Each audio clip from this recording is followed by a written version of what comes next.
নমস্কার। গল্পসঙ্গীত গল্পের আসরে সকল শ্রোতা বন্ধুদের স্বাগত জানাই।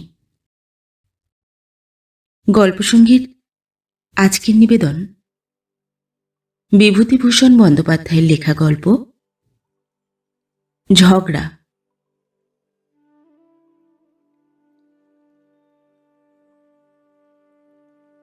সন্ধ্যার সময় কেশব গাঙ্গুলির ভীষণ ঝগড়া হয়ে গেল দুই কন্যা ও স্ত্রীর সঙ্গে। কন্যা দুটিও মায়ের দিকে চিরকাল। এদের কাছ থেকে কখনো শ্রদ্ধা ভালোবাসা পাননি কেশব। শুধু এনে দাও বাজার থেকে, এই আকড়া চাল মাথায় করে আনো 1.5 ক্রোশ দূরের বাজার থেকে, তেল আনো, নুন আনো, কাঠ আনো, এই শুধু ওদের মুখের বুলি। কখনো একটা ভালো কথা শুনেছেন ওদের মুখ থেকে? ব্যাপারটা সেদিন দাঁড়ালো এই রকম। সন্ধ্যার আগে কেশব গাঙ্গুলি হাট করে আনলেন।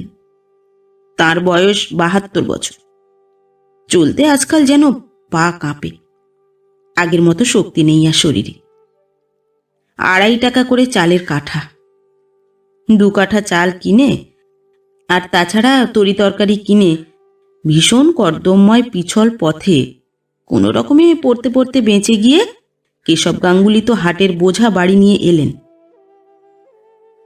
স্ত্রী মুক্তকেশী বললে, দেখি কিরকম বাজার করলে? পটলগুলো অত ছোট কেন? কত করে সের? 10 আনা। ও বাড়ির পল্টু এনেছে 9 আনা সের। তুমি বেশি দর দিয়ে নিয়ে এলে, তাও ছোট পটল। ও কখনো 10 আনা সের না। বাহ, আমি মিথ্যে বলছি? তুমি বড্ড সত্যবাদী যুধিষ্ঠির, তা আমার ভালো জানা আছে। আচ্ছা রও, ও পটল আমি ওজন করে দেখব। কেন, আমার কথা বিশ্বাস হলো না? না, তোমার কথা আমার বিশ্বাস তো হয়ই না। সত্যি কথা বলবো, তার আবার ঢাক ঢাক গুড় গুড় কি? এই হলো সূত্রপাত। তারপর কেশব গাঙ্গুলি হাত পা ধুয়ে রোজকার মতো বললেন, ও ময়না, চাল ভাজা নিয়ে আয়। ময়না কথা বলে না, চাল ভাজার বাটিও আনে না। তাতে বুঝি কেশব বলেছিলেন, কই, কানে কি তুলো দিয়ে বসে আছো নাকি? ও ময়না। ছোট মেয়ে ময়না নীরস সুরে বললে, চাল ভাজিনি। কেন? রোজ রোজ চাল ভাজা খাওয়ার চাল জুড়ছে কোথা থেকে? তাছাড়া আমার শরীরও ভালো ছিল না। কেন? তোর দিদি? দিদি সেলাই করছিল। এটা খুবই স্বাভাবিক যে 72-73 বছরের বৃদ্ধ কেশব গাঙ্গুলি 10 ভারী মোট বয়ে এনে মেয়েদের এ উদাসীনতায় বিরক্ত হবেন বা প্রতিবাদে 2 কথা শোনাবেন। কিন্তু তার ফল দাঁড়ালো খুবই খারাপ। 5 জনের সামনে বলবার কথা নয়, বলতেও সংকোচ হয়। ছোট মেয়ে ময়না তাকে একটা ভাঙা ছাতির বাঁট তুলে মারতে এলো। মেজ মেয়ে লীলা বললে, তুমি মরো না কেন? মোলে তো সংসারের আপদ চোখে।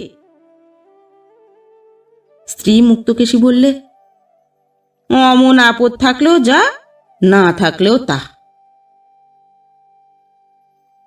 কেশব গাঙ্গুলি রেগে ঘর থেকে বেরিয়ে গিয়ে বললেন, আমি তোদের ভাত আর খাবো না, চললাম। মুক্তকেশী ও ছোট মেয়ে ময়না একসঙ্গে বলে উঠল, যাও না, যাও। ময়না বললে, আর বাড়ি ঢুকো না, মনে থাকে যেন। শুনে বিশ্বাস হবে না জানি, কিন্তু একেবারে নির্জলা সত্যি। আপন মেয়ে বুড়ো বাবাকে ছাতি তুলে মারতে যায়। কেশব গাঙ্গুলি রাত্রে বাইরের ভাঙা চণ্ডী মণ্ডপে শুয়ে রইলেন। কেউ এসে খেতে ডাকলে না, মাও না, মেয়েরাও না। সত্যিই কেউ ডাকতে আসবে না, এটা কেশব বুঝতে পারেননি। ধারণা করতেও পারেননি। তাই ঘটে গেল অবশেষে। না খেয়ে সমস্ত রাত কাটল কেশব গাঙ্গুলির নিজের পৈতৃক ভিটেতে, স্ত্রী ও 2 কন্যা বর্তমানে। উফ, এ কথা ভাবতে পারা যায়? কেশব গাঙ্গুলি সত্যি কখনো ভাবেননি যে এতটা তিনি হেনস্থার পাত্র তাঁর সংসারে। মেয়েরা বা স্ত্রী তাকে কেউ ভালোবাসে না, এ তিনি অনেক দিন থেকেই জানেন, কিন্তু তার বহর যে এতটা, তা তিনি ধারণা করবেন কিভাবে? ক্ষুধায় ও মশার কামড়ের যন্ত্রণায় সারা রাত কেটে গেল ছটফট করে। সকালে উঠে আগে কেশব নদী থেকে স্নান করে এসে আহ্নিক ও জপ করে নিয়ে প্রতিবেশী যদুনাথ মজুমদারের বাড়ি চা খেতে গেলেন। যদুনন্দন বললেন, কি কাকা, আজ এত সকালে কি মনে করে? এ কথার উত্তরে কেশব গাঙ্গুলি বললেন কাল রাত্রির কথা, পরিবার ও মেয়ে দুটির দুর্ব্যবহারের কাহিনী। যদুনন্দনের কাছে এ কথা নতুন নয়। পাড়ার মেয়েদের কানাকানির মধ্যে দিয়ে কেশব গাঙ্গুলির দুরবস্থার কথা অনেকদিন শুনেছেন তিনি। তবুও বিস্ময়ের ভান করে বললেন, সে কি কাকা, বলেন কি, কাল রাত্রে খাননি? এ বড্ড অন্যায় কাকিমার। ছি ছি, এবেলা আপনি আমার বাড়ি খাবেন, বসুন। কেশব গাঙ্গুলি আর বাড়ি এলেন না। সেখানেই দুপুর পর্যন্ত থেকে আহারের পর যখন বাড়ি এলেন, তখন এক ভীষণ কাণ্ড বেঁধে গেল। মুক্তকেশী বললে, আবার বাড়িতে কেন? যাও, দূর হও। যে বাড়িতে গিয়ে নিন্দে রটনা করে এক পাথর ভাত মেরে এলে, সেখানেই যাও না। কতদিন খেতে দেয় দেখি একবার। মেয়েরাও বললে, বেশ তো, পরের বাড়ি টৌকলা সেদে কতদিন চলে দেখি না, এখানে আবার কেন, যাও না। কাকে কি বলেছি আমি? আহা, ন্যাকা, আমরা জানি নে। এই তো যদুবাবুর মেয়ে ঘাটে আজ ব্যাখ্যান করেছে সবার কাছে। ওই বুড়ো মানুষ ওকে খেতে দেয়নি, দূর দূর করে তাড়িয়ে দিয়েছে, মেরেছে, সে কত কথা আমরা শুনিনি কিছু।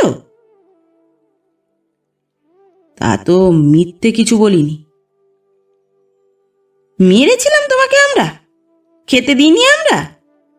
তুমিই না তেজ করে চণ্ডী মণ্ডপে গিয়ে শুয়ে রইলে, আবার লাগানি ভাঙানি পাড়ায় পাড়ায়।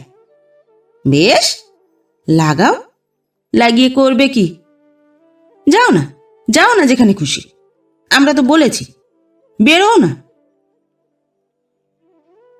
ছোট মেয়ে বললে, মরে যাও না, মলেই তো বাঁচি। কেশব গাঙ্গুলি ঘরের মধ্যে ঢুকে কাপড় জামা পরে একটা থলের মধ্যে কাপড় গামছা পুরে নিয়ে তেড়ে ফুঁড়ে বাড়ি থেকে বেরুলেন। বলে গেলেন, বেশ, তাই যাচ্ছি, আর তোদের বাড়ি আসবো না, চললাম। মুক্তকেশী চেঁচিয়ে বললে, তেজ করে যেমন বেরুনো হলো, তেমনি আর ঢুকো না বাড়িতে কালামুখ নিয়ে। দেখবো দেখবো তেজ, কে জ্বর হলে দেখে তা দেখব। কেশব গাঙ্গুলি হনহন করে বাড়ি থেকে বেরিয়ে চলে গেলেন। হোক জ্বর, নৈহাটি থেকে এখানে এসে পর্যন্ত ম্যালেরিয়ায় ভুগছেন, দুর্বল করে ফেলে দিয়েছে বড়। তা হোক, যা হয় হবে। কেশব গাঙ্গুলি রেলে চাকরি করতেন।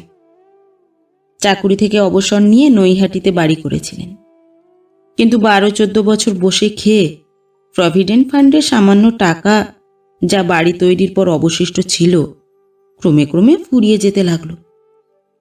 এখনো ছোট মেয়ের বিয়ে বাকি, টাকা ফুরিয়ে গেলে কি খাবেন? অগত্যা নৈহাটির বাড়ি বিক্রি করে পৈতৃক গ্রামে এসে এই 2 বছর বাস করছেন। শরিকদের সঙ্গে ঝগড়া করে 2 ঝাড় বাঁশ ও বিঘে 2 ধানের জমির ভাগ পেয়ে যা হোক একরকম চালিয়ে যাচ্ছিলেন। কিন্তু মেয়ে দুটি আর পরিবারের জন্যে সত্যি তার সংসারে বিতৃষ্ণা হয়ে গিয়েছে। মেজ মেয়ের বিয়ে দিয়েছিলেন, কিন্তু স্বামীর চরিত্র ভালো নয়। সে মেয়ে তার কাছেই আছে বিয়ের 2 বছর পর থেকেই। সব দিক থেকেই তার গোলমাল।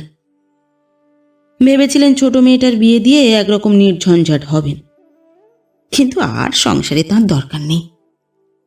যাদের জন্য চুরি করেন তারাই বলে চোর। সে সংসার আর ধরতে আছে? কেশব গাঙ্গুলি রেলের বোতাম বসানো সাদা কোট একটা নিয়ে বেরিয়েছেন। রেলের ভাড়া লাগবে না। রেলের বোতামওয়ালা কোট দেখলে ছেলে ছোকরার টিকিট চেকাররা একবার চেয়ে দেখে চলে যায়, কিছু জিজ্ঞেস করে না। একটি পয়সা তার নিজের হাতে নেই। 1,000 টাকা আছে স্ত্রীর নামে, আর 1,000 আছে অবিবাহিত ছোট মেয়ের নামে। যদি তিনি মারা যান মেয়ের বিয়ে দেওয়ার আগেই, কারণ বয়স তাঁর যথেষ্ট হয়েছে, তাই বন্ধু বান্ধবদের পরামর্শে নৈহাটিতে থাকতে বাড়ি বিক্রির টাকা থেকে ছোট মেয়ের নামে টাকাটা রেখেছিলেন। আর চাইলে কেউ একটা পয়সা তাকে দেবে না, স্ত্রী না মেয়ে। তাই হাটের পয়সা থেকে 2-4 আনা এদিক ওদিক করতেন কেশব গাঙ্গুলি। না করলে চলে না। তার নিজের একটু নস্যি, একটু তামাক, হয়তো ইচ্ছে হলো 2 পেয়ালা চা কিনে খেলেন। এ পয়সা আসে কোথা থেকে? মুক্তকেশী এ সন্দেহ করেছিল আগে থেকেই। তাই স্বামী হাট থেকে ফিরলে জিনিসপত্রের ওজন দরদস্তুর সম্বন্ধে খুঁটিয়ে খুঁটিয়ে জিজ্ঞেস করে। দাঁড়ি ধরে আলু, পটল, চাল, ডাল ওজন করে নেয়। পাড়ার ছেলেদের জিজ্ঞেস করে, হ্যাঁ রে, আজ হাটে পটল কত করে সের? ও নিতাই, আজ হাটে মাছ কত করে সের? তবুও কেশব গাঙ্গুলিকে সামলানো অত সহজ নয়। 40 বছর তিনি রেলে কাজ করে এসেছেন। মুক্তকেশী যতই কৌশল করুক, যতই সতর্ক হোক, কেশব গাঙ্গুলির ফাঁক ধরতে পারা অত সহজ কাজ বুঝি? পটলের মধ্যে বাসি তাজা নেই। দেখলে হয়তো ঠিক ধরা যায় না, কিন্তু দর বিভিন্ন। মাছের মধ্যেও দরের তারতম্য নেই। কত ধরবে মুক্তকেশী? না করলেই বা কেশব গাঙ্গুলির বাজে খরচ চলে কোথা থেকে? চাইলে স্ত্রীর হাত থেকে পয়সা বার করা শক্ত। ওই নিয়েই তো যত ঝগড়া। কেশব গাঙ্গুলি বাড়ি থেকে বেরিয়ে স্টেশনে এসে পৌঁছলেন বেলা 3টের সময়। কাল হাট থেকে ফিরবার সময় 6 আনা পয়সার হেরফের করেছিলেন। সেই পয়সা পকেটে খুচরো আছে। আর আছে গুপ্তস্থান থেকে সন্তর্পণে বার করা 3 টাকা 7 আনা। এই 3 টাকা 13 আনা ছাড়া জগতে তাঁর বলতে আর কোথাও কিছু নেই। হ্যাঁ, অবশ্যই পকেট ঘড়িটা আছে। সেটাও রেলের জামার বুক পকেটে এনেছেন। বিক্রি করলে 30-40 টাকা হবে। সেকালের কুরু ভাইজার ফ্রেরিসের ঘড়ি, এখনকার মতো ফঙ্গবেনে জিনিস নয়। স্টেশনের কাছে একটা জাম গাছের তলায় পাকিস্তানের উদ্বাস্তুদের পান বিড়ির দোকান। পান কিনলেন 2 পয়সার, বিড়িও 2 পয়সার।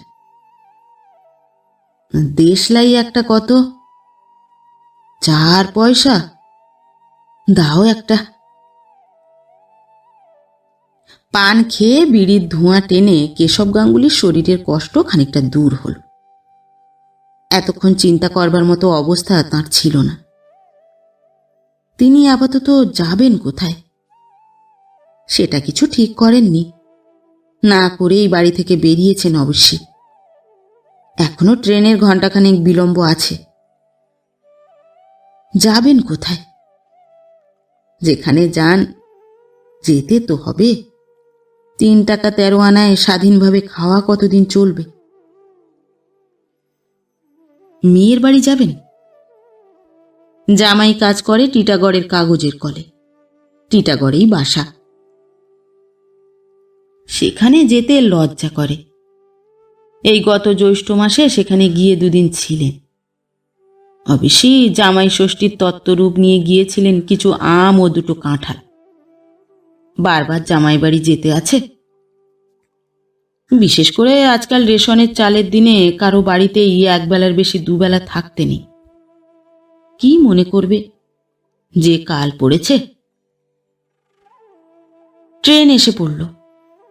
উঠে বসলেন এক কোণে। রেলের জামা আছে, টিকিট লাগবে না। হু হু করে ট্রেন চলল। কাশফুলের ক্ষেতে কাশফুল ফুটতে শুরু করেছে। খুব বৃষ্টি হওয়ায় ধানের ক্ষেত জলে ডুবুডুবু। অনেক জায়গায় এখনো ধান বুনেছে। আমন ধান এবার নাবি। খুব ভুল করেছেন কেশব। যখন কাজ থেকে অবসর নিলেন তখন প্রভিডেন্ট ফান্ডের দরুন 9,000 টাকা পেয়েই যদি তা থেকে কিছু ধানের জমি কিনতেন নিজের নামে, তবে আজ স্ত্রী আর মেয়েরা এমন হেনস্থা করতে পারত? স্ত্রী আর মেয়েদের দুর্ব্যবহারের কথা মনে আসায় চোখ দিয়ে জল পড়ল। কোঁচার খুঁটে মুছলেন। কি না করেছেন ওদের জন্যে। ওই ছোট মেয়েটার নৈহাটিতে থাকতে একবার টাইফয়েড হয়েছিল। কেশব গাঙ্গুলি রাত জেগে ঘন্টায় ঘন্টায় থার্মোমিটার দেখেছেন, ওষুধ খাইয়েছেন। কই অবহেলা করতে পেরেছিলেন? 160 টাকা খরচ হয়ে যায় সেই অসুখে। ওই স্ত্রী মুক্তকেশীর সেবার হাঁপানির মতো হল। চুঁচুড়ায় নিয়ে গিয়ে সপ্তাহে সপ্তাহে কবিরাজ দেখানো, অনুপানের ব্যবস্থা করা। পাছে আগুনের তাতে কষ্ট হয় বলে রাঁধতে দিতেন না, রান্নাঘরের কাছে যেতে দিতেন না।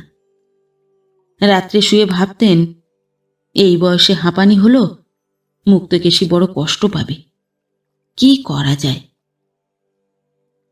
রঘুনাথপুরের পীতাম্বর দাসের কাছে হাঁপানির মাদুলি পাওয়া যায়, তাই কি আনবেন? কত ভেবেছেন, কত ব্যস্ত হয়েছিলেন। সেই মুক্তকেশী তাকে আজ বললে, বাড়ি থেকে বেরিয়ে যাও, আর এসো না। ছোট মেয়ে বললে, মরো না তুমি, মলেই বাঁচি, তুমি মলেই বা কি? কেন, তিনি কি ওদের জন্য কিছু করেননি? চিরকাল রেলে টরে টক্কা করেছেন, তবে কাদের জন্যে? খাইয়ে মাখিয়ে বড় না করলে ওরা অত বড় হলো কি করে? আজ কিনা তিনি মরে গেলে ওরা বাঁচে। তিনি আজ সংসারের আপদ, এই 73 বছর বয়সে। এই 73 বছর বয়সেও গত আষাঢ় মাসে যখন কাঠের ভয়ানক অভাব হলো, নিজে বাঁশঝাড় খুঁজে শুকনো বাঁশ আর কঞ্চি কেটে গোয়ালের ডাঁই করেননি, পাছে স্ত্রীর আর মেয়েদের রান্নার এতটুকু অসুবিধা হয় সেজন্যে। এই ভীষণ জলকাদার পথে মোট বয়ে নিয়ে যাননি। যাক, এসব কথা তিনি বলতে চান না। তবে মনে কষ্ট হয় এই ভেবে যে সংসার কিরকম অকৃতজ্ঞ। যাদের জন্য সারা জীবন খেটে খেটে গায়ের রক্ত জল করেছেন, তারাই আজ বলে কিনা তিনি মূলেই তারা বাঁচে, তাদের কোনো ক্ষতি হবে না। কেশব গাঙ্গুলির মনের মধ্যেটা হাহা করে উঠল দুঃখে। চোখে আবার হু হু করে জল এলো। কোঁচার খুঁটে মুছলেন। আজ যদি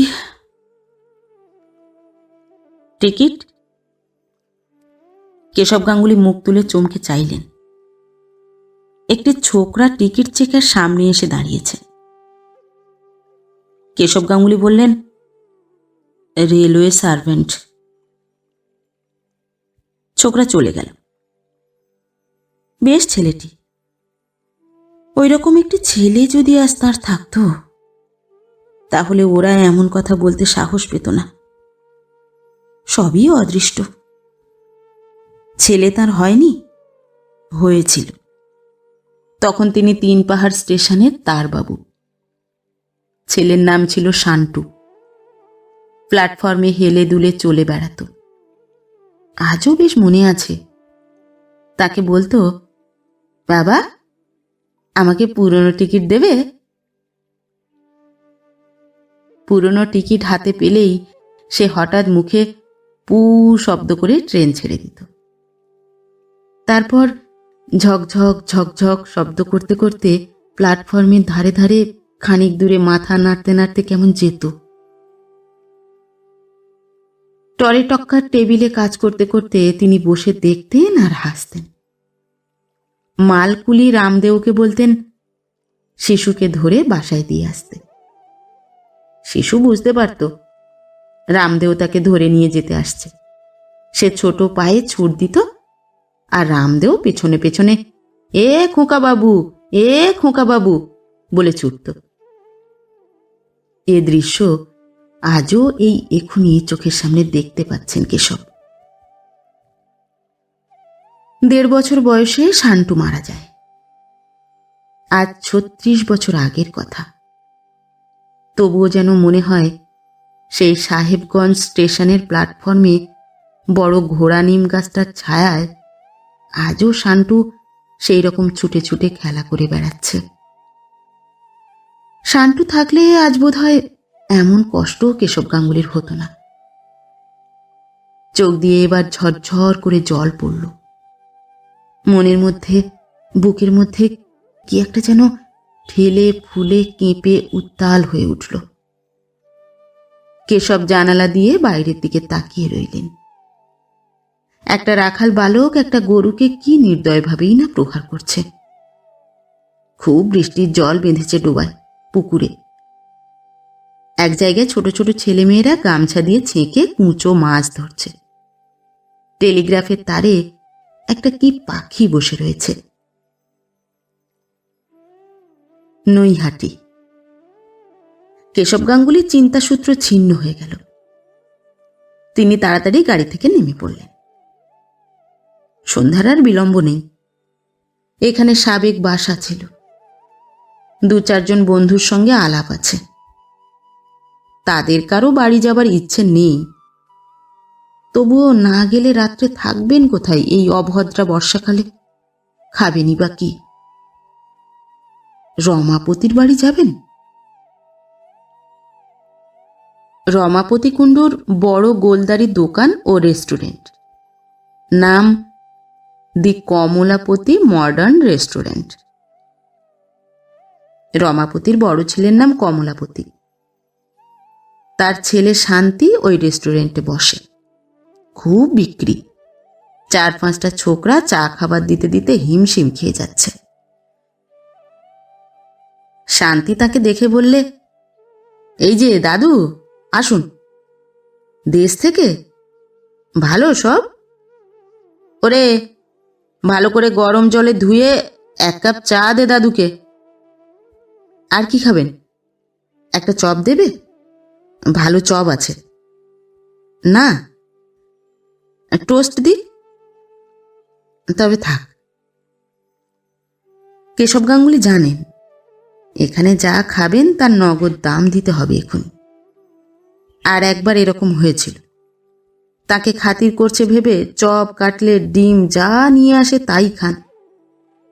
শেষে হাসি মুখে আপ্যায়িত করে বিদায় নেবার জন্য টেবিলের কাছে যেতেই শান্তি হাসি মুখে বললে, 1 টাকা 13.5 আনা। আজ আর সে ভুল করবেন না। হাতে পয়সা কম। চায়ের 6 পয়সা দাম দিয়ে কিছুক্ষণ বসে রইলেন।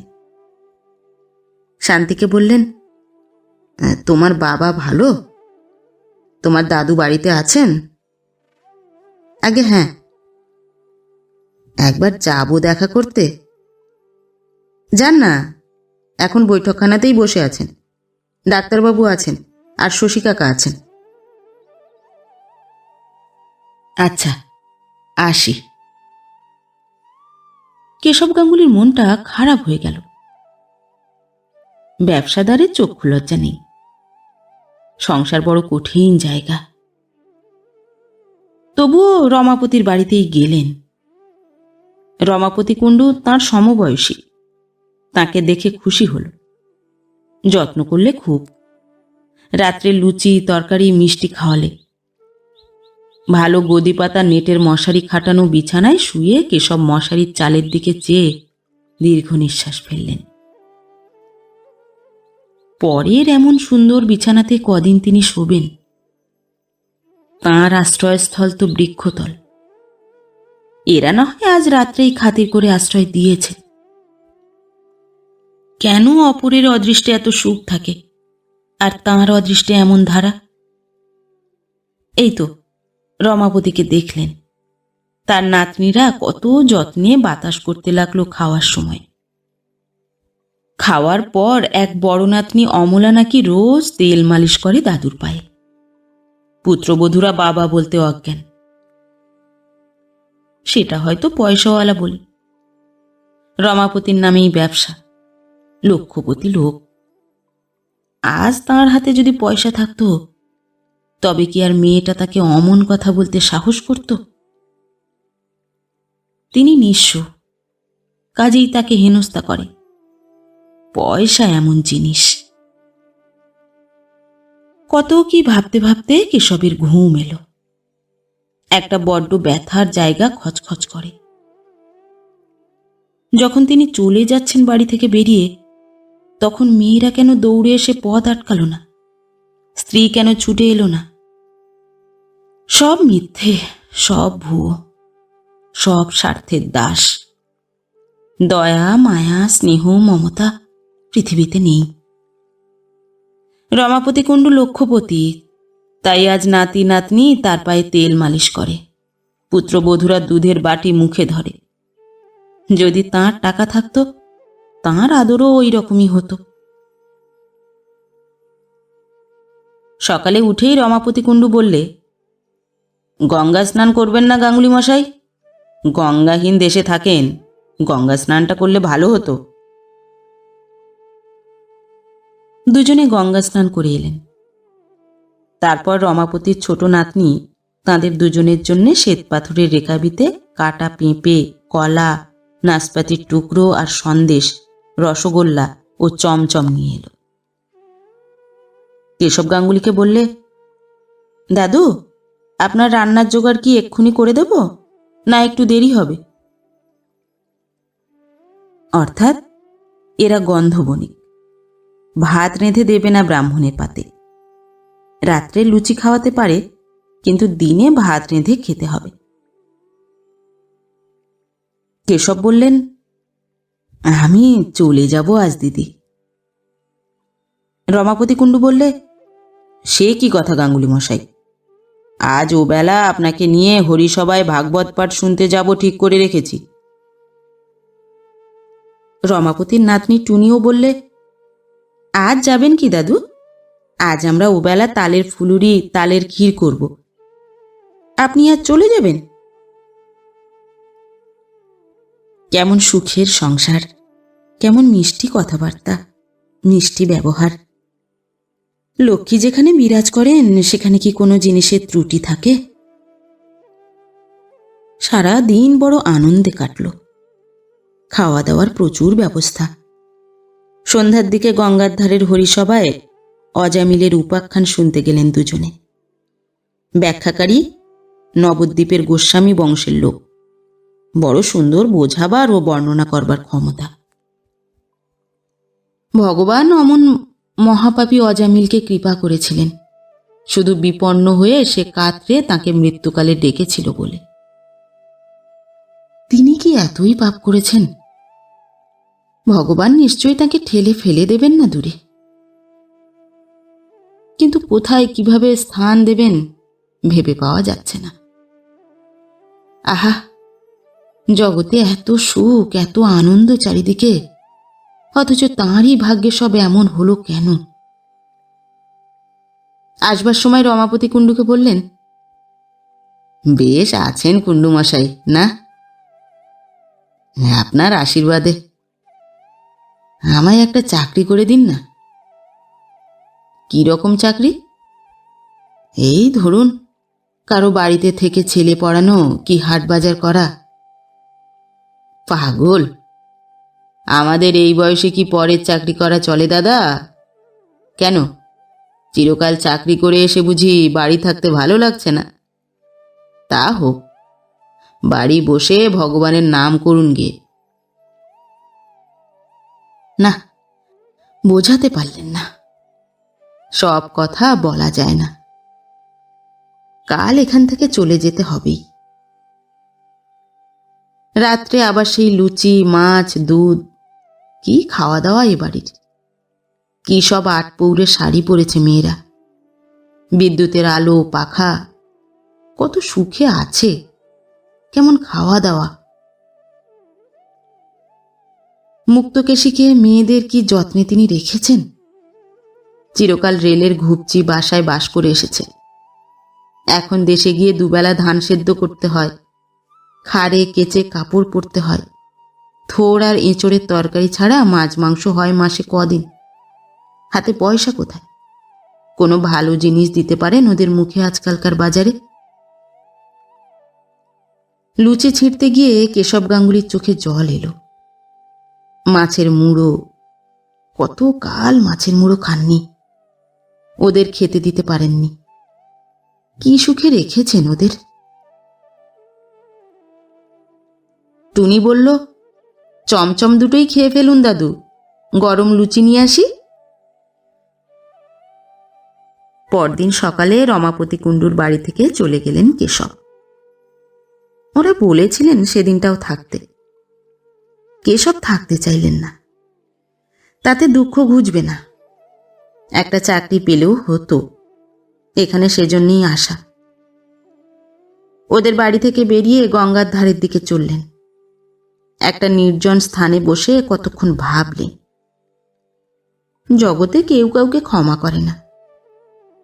মুক্তকেশীর ওপর হয়তো কোনো সময় অন্যায় কিছু করে থাকবেন, তা ওরা কখনো ভুলবে না। প্রতিশোধ নেবার সময় এলেই প্রতিশোধ নেবে। এই কি জগতের নিয়ম? এ জগতে কেউ কি ভালোবাসার নেই? বিচার করবার, দণ্ড দেবার সকলেই আছে। বেলা দুপুর হলো। একটা হোটেল থেকে কিছু খেলেন। হুগলি থেকে গেলেন ব্যান্ডেলে। উদ্দেশ্যহীন ভ্রমণ। রাত হয়ে আসছে। এই বর্ষায় থাকবেন কোথায়? রাত্রে ভীষণ বৃষ্টির মধ্যে স্টেশনের একটা বেঞ্চির উপর শুয়ে রইলেন। শীত করতে লাগলো ঠান্ডা বাতাসে। গায়ে দেবার কিছু আনা উচিত ছিল, আনা হয়নি। ভুল হয়ে গিয়েছে। ভুল ভুল, সব ভুল জীবনে।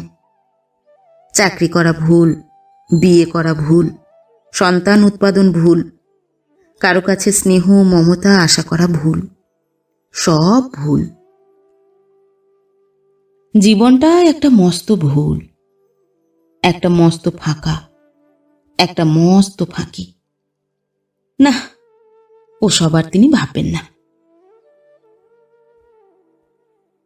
4 দিন পরে কেশব গাঙ্গুলির হাতে সব টাকা ফুরিয়ে গিয়েছে। ব্যান্ডেল স্টেশনের বেঞ্চিতে শুয়ে কদিন কাটল। কাল থেকে কিছু খাওয়া হয়নি। খুব খিদে পেয়েছে। চলব কি করে? তার শরীর ঝিমঝিম করছে খিদেতে। 73 বছর বয়সে খিদে সহ্য করবার মতো শক্তি নেই তার। সত্যি বড় খিদে পেয়েছে। কি করবেন এখন? ঘড়িটা বেচবেন? মনে পড়ে তার প্রথম যৌবনে তিনি ব্যান্ডেল স্টেশনের সিগন্যাল ক্লার্ক ছিলেন। ওই তো তার সেই ঘর, সেই টেবিল, সব সেই রকমই আছে। তার কোয়ার্টার্স এখানে ছিল না। গঙ্গার ধারে একটা ছোট বাড়ি ভাড়া করে পিসিমাকে নিয়ে থাকতেন। বাসার কাছে একটা ঘোড়া নিম গাছ ছিল। 50 বছর আগের কথা, অর্ধ শতাব্দী। আশ্চর্য, সেই টেলিগ্রাফের টেবিলটা আজও আছে। মুক্তকেশীর সঙ্গে তখন সবে বিয়ে হয়েছে। ঘোড়া নিম গাছের তলাকার সেই বাসায় মুক্তকেশী ঠিক সন্ধে 7টার সময় জানালার কাছে এসে দাঁড়িয়ে থাকত। তিনি ফিরবেন, তাকে দেখবে বলে। ষোড়শী বালিকা মুক্তকেশী, কি হাসি ছিল মুখের। চোখ হাসত তাকে দূরে পথের উপর দেখতে পেয়ে। আছে সেই বাড়িটা আজও। তাদের দুজনের অতীত যৌবনের সুখের প্রহরগুলির সাক্ষী সেই বাড়িটা। একদিন বললেন, আচ্ছা মুক্ত, তুমি দাঁড়িয়ে থাকো কেন জানালায়? মুক্ত বলেছিল, তুমি আসো তাই। কেন? পথের উপর দেখতে পেয়ে খুশি লাগে। কতক্ষণ দেখিনি। মন কেমন করে? তা করে না? একদিন মনে আছে তাকে জানালা থেকে বললে, আজ কি করেছি বলো তো তোমার জন্যে? কি গো? ডালপুরি। সত্যি? হ্যাঁ, এসে দেখো। তারপর তিনি বাড়িতে ঢুকলে তাকে পাখার বাতাস দিয়ে সুস্থ করে মুক্ত পিঁড়ি পেতে বসিয়ে 16-17খানা গরম ডালপুরি খাইয়েছিল কত যত্ন করে। আর সেই মুক্তকেশী আজ 50 বছর পরে তাকে দূর দূর করে বাড়ি থেকে তাড়িয়ে দিল। আজ যখন মুক্তকেশীর সেবা সবচেয়ে তার দরকার হয়েছে, তখন চোখ দিয়ে জল বেয়ে পড়ল হু হু করে কেশব গাঙ্গুলির। কেমন যেন মনে হলো সব শূন্য। ওই আকাশের নিরালা মেঘগুলির মতোই তার মন শূন্য, জীবন শূন্য, নিরালা, নিরবলম্ব। পৃথিবীতে কেউ তার কোথাও নেই। 50 বছর আগের সেই ষোড়শী রূপসী মুক্তকেশীকে আজ আর কোথাও খুঁজে পাওয়া যাবে না। কোন অজানা দিগন্তে সে মিলিয়ে গিয়েছে বহু কাল আগে। জীবনটা কেন এত বড় ফাঁকি, এত বড় মিথ্যে, এত বড় যুবচুরি? আরে গাঙ্গুলি বাবু যে, কোথায় ছিলেন এতদিন? কেশব চমকে পিছন ফিরে চেয়ে দেখলেন একজন মধ্যবয়স্ক টিকিট চেকার, ক্রু দলের মোড়ল। ওর নামটা তিনি জানতেন, এইমাত্র তিনি হঠাৎ ভুলে গেলেন। বুড়ো হয়েছেন, মুখ দেখে এখন আর ভালো বলতে পারেন না। বাড়ি ছিলাম ভাই। তারপর এখানে কি মনে করে? বৌদির সঙ্গে ঝগড়া করে নাকি? কেশবের মুখ বিবর্ণ হয়ে গেল। কাষ্ঠ হাসি হেসে বললেন, হ্যাঁ ভাই, সেসব তাই বটে। চলুন সাহেবগঞ্জ পর্যন্ত বেরিয়ে আসা যাক। চেক করতে বেরিয়েছি। চলুন চলুন আমার সঙ্গে, সেকেন্ড ক্লাসে তুলে দিচ্ছি, আসুন। খাবো কোথায়? আপনি খাননি এখনো? বর্ধমানে খাওয়াবো, চলুন। জিনিসপত্র কিছু আছে? কিছু না, তবে চলুন। এক্সপ্রেস এসে পড়ল। বর্ধমানের ক্রুদের ঘর থেকে সঙ্গী লোকটির জন্য ভাত তরকারি এলো। রাত তখন 7:30। দুজনে ভাগ করে খেলেন। সঙ্গী ব্রাহ্মণ, নাম পঞ্চানন বাড়ুজ্জে, বাড়ি জয়নগর মজিলপুর।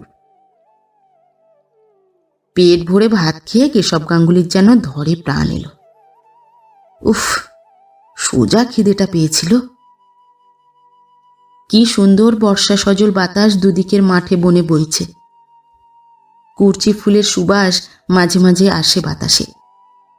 এইসব বন, এই অন্ধকার আকাশ, নক্ষত্রের দল কেমন যেন তাকে বহু দূরের সঙ্গীহীন একক জীবনের বাণী এনে দিচ্ছে। নিঃসঙ্গ জীবনে কত দূরে কোথায় যেন যাচ্ছেন তিনি। আর বাড়ি ফিরবেন না, আর মুক্তকেশীর হাতে হাটের থলে তুলে দেবেন না। তার সংসার করা ফুরিয়ে গিয়েছে। অন্ধকারের মধ্যে দিয়ে নিরুদ্দেশের দিকে যাত্রা শুরু করলেন আজ তিনি। সেকেন্ড ক্লাস গাড়িতে তিনি একা। বেশ লাগছে অনেকদিন পরে। গত 1 বছর শুধু মাথায় মোট করে হাট ঘুরেছেন, বাজার করেছেন। মাথার ঘাম পায়ে ফেলে রেশনের আটা, চিনি, কেরোসিন তেল এনেছেন যাদের জন্যে, তারা আজ এই 73 বছর বয়সে তাকে পারলে ঘরের বার করে দিতে। পয়সার তার দরকার নেই, পয়সা সব মুক্তকেশীর হাতে থাকুক, তার পয়সাকেই ওদের দরকার, তাকে নয় তো। বেশ, পয়সাই রইল। চললেন তিনি। সাঁইথিয়া। অনেক রাত হয়েছে, এবার একটু ঘুমুলে হতো না? সারাদিন টোটো করে বেরিয়েছেন ব্যান্ডেলে। এই সাঁইথিয়াতে একবার তিনি রিলিফে এসেছিলেন মনে আছে, বহুকাল আগে। তখন মুক্ত বলে দিয়েছিল, রোজ একখানা করে চিঠি দিও। 8খানা পোস্টকার্ড সঙ্গে দিয়ে দিয়েছে। হঠাৎ মনে পড়ে গেল কথাটা। সাঁইথিয়াতে তখন বিধুভূষণ রায় ছিলেন স্টেশন মাস্টার। তাঁর বাড়িতেই খাওয়া দাওয়া হতো। বিধুবাবুর ছেলে সদানন্দ তাঁর চেয়ে কিছু ছোট। সদানন্দ ও তিনি একসঙ্গে তাস খেলতেন কাছাকাছি একজন ভদ্রলোকের বাইরের ঘরে বসে। একবার একটা পাকা কাঁঠাল বিধুবাবু নামিয়ে নিলেন গার্ডেন গাড়ি থেকে। কাঁঠালটা আধ পচা। সদানন্দ বললে, দাদা, মা বলেছেন ক্ষীর কাঁঠাল খাবেন ওবেলা। কেশব বললেন, দূর, ওর বিচি ছাড়া আর কিছু পাওয়া যাবে না। আমি বলছি পাওয়া যাবে। কখনো না। বাজি, কি বলো? বৌদিকে 3 দিন চিঠি দিতে পারবেন না দাদা। অত কি টেবিলে বসে লেখেন? খুদে খুদে লেখাতে একখানা পোস্টকার্ডে একখানা খামের কাজ করে দেন। ফেলবেন বাজি? রাজি হননি কেশব। মুক্তকে চিঠি না দিয়ে থাকা অসম্ভব। সে একা সেই ব্যান্ডেলের সেই ছোট্ট বাসাতে বসে তাঁর জন্যে দিন গুনছে। রোজ ঘোড়া নিম গাছটার তলায় পিয়নের আবির্ভাবের অপেক্ষায় বসে থাকে খাওয়া দাওয়ার পর জানালাটিতে। তাকে 3 দিন চিঠি না দিয়ে বঞ্চিত করতে পারবেন না, তা কখনোই হয় না। সেসব দিন কি খুব দূরে চলে গিয়েছে? বড্ড পেছনে ফেলে এসেছেন কি? স্বপ্নের মতো মনে হলো। আবছায়া সব মিলে একাকার হয়ে যাচ্ছে।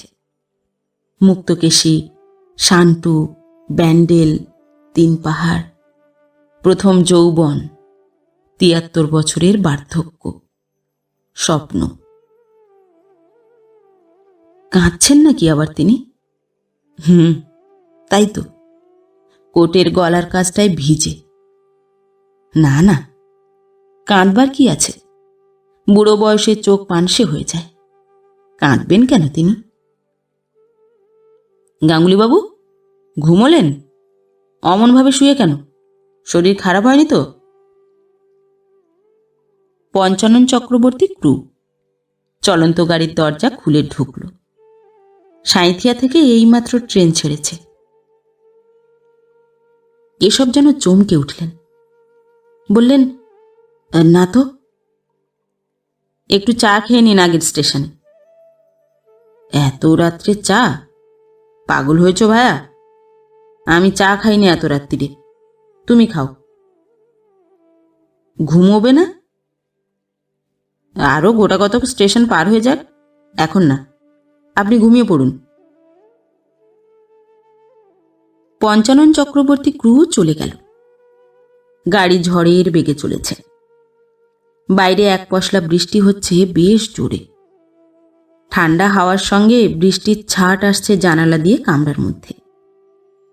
কি একটা ফুলের সুগন্ধ এলো এক ঝলক। আহ, কি সুন্দর আরাম! ঘুমিয়ে আরাম আছে এমন জায়গায়। বুকের মধ্যে কেমন করছে, কেন কে জানে। নির্জন গাড়ি, 3 পাহাড়ে কত রাত্রে গাড়ি পৌঁছবে? বিয়ের 2-3 বছর পরে 3 পাহাড়ে ছিলেন তিনি মুক্তকে নিয়ে, শান্টুকে নিয়ে।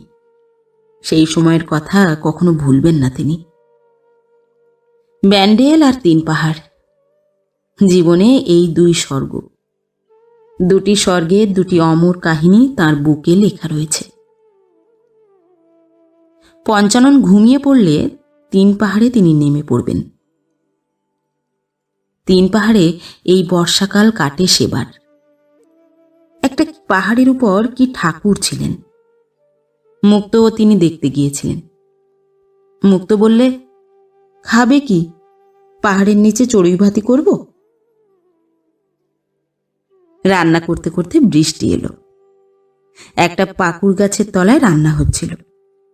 স্টেশন মাস্টার ছিলেন শশীপদ সামন্ত, মেদিনীপুরে বাড়ি। তার দুই ছেলে ননি ও হাবু ছিল সঙ্গে।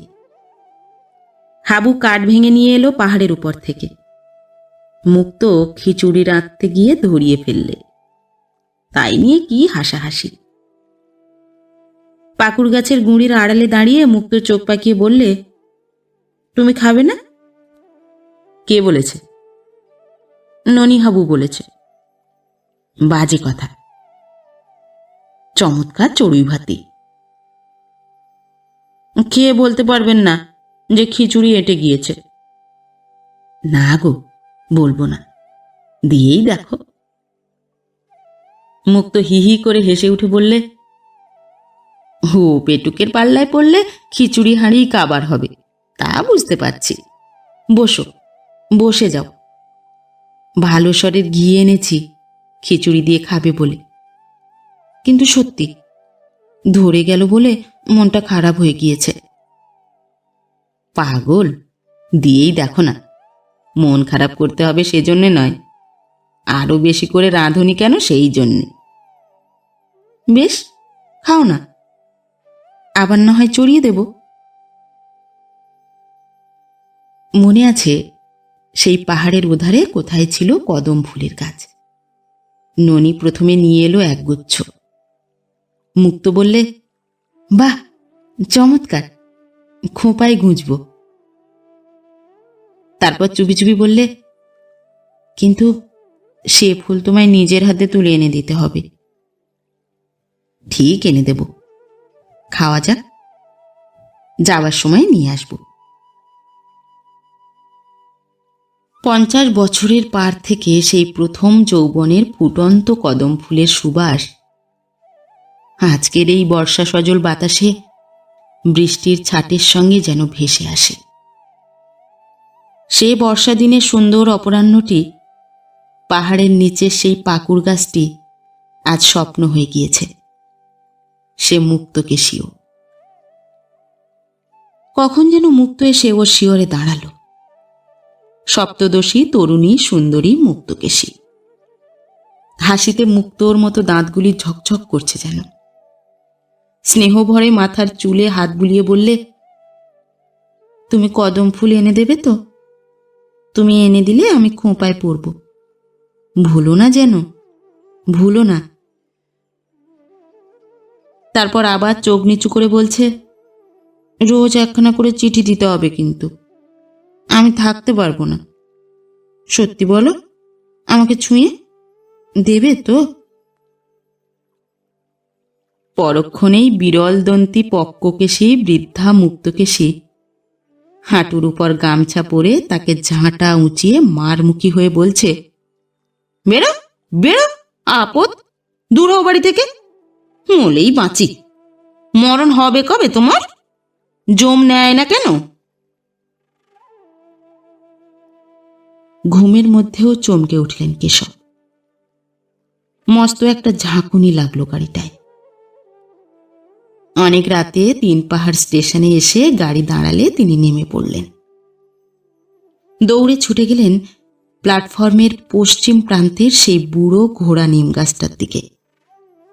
আধো অন্ধকারে গাছের তলায় খুঁজে দেখলেন, শান্টু, বাবা, শান্টু।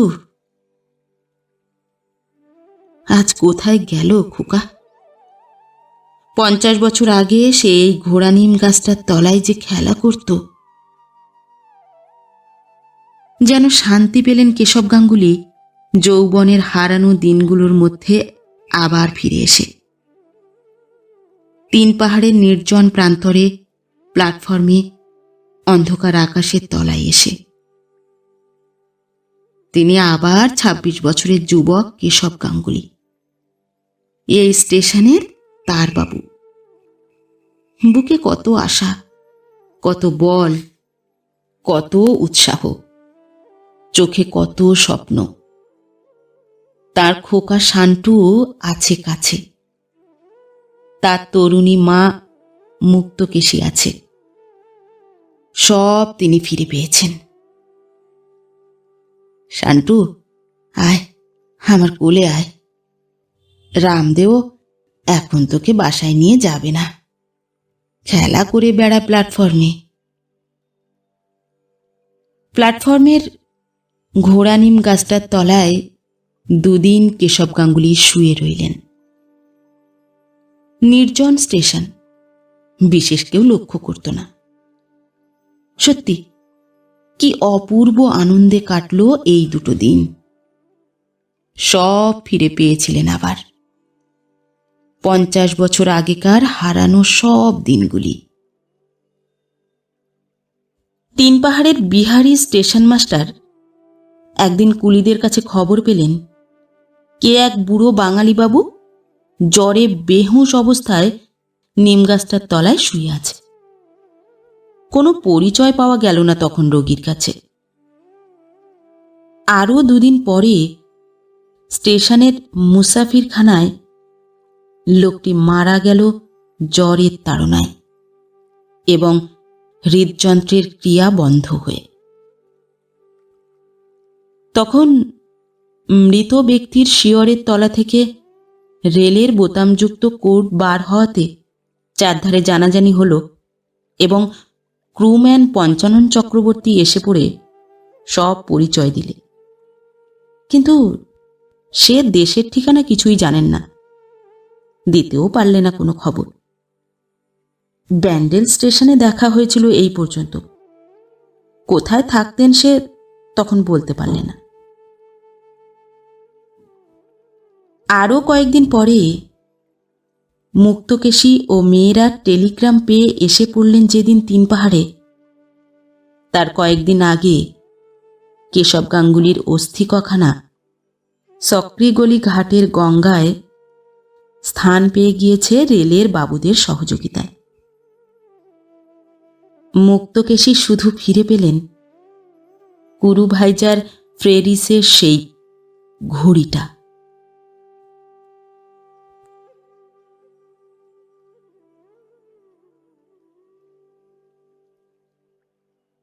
নমস্কার। নতুন একটি গল্প নিয়ে খুব শিগগির ফিরে আসছি। ততক্ষণ সবাই ভালো থাকবেন, সুস্থ থাকবেন। গল্প পাঠ কেমন লাগলো অবশ্যই কমেন্ট করে জানাবেন এবং ভিন্ন ভিন্ন স্বাদের অডিও স্টোরি শোনার জন্য অবশ্যই চ্যানেলটি সাবস্ক্রাইব করবেন। ধন্যবাদ।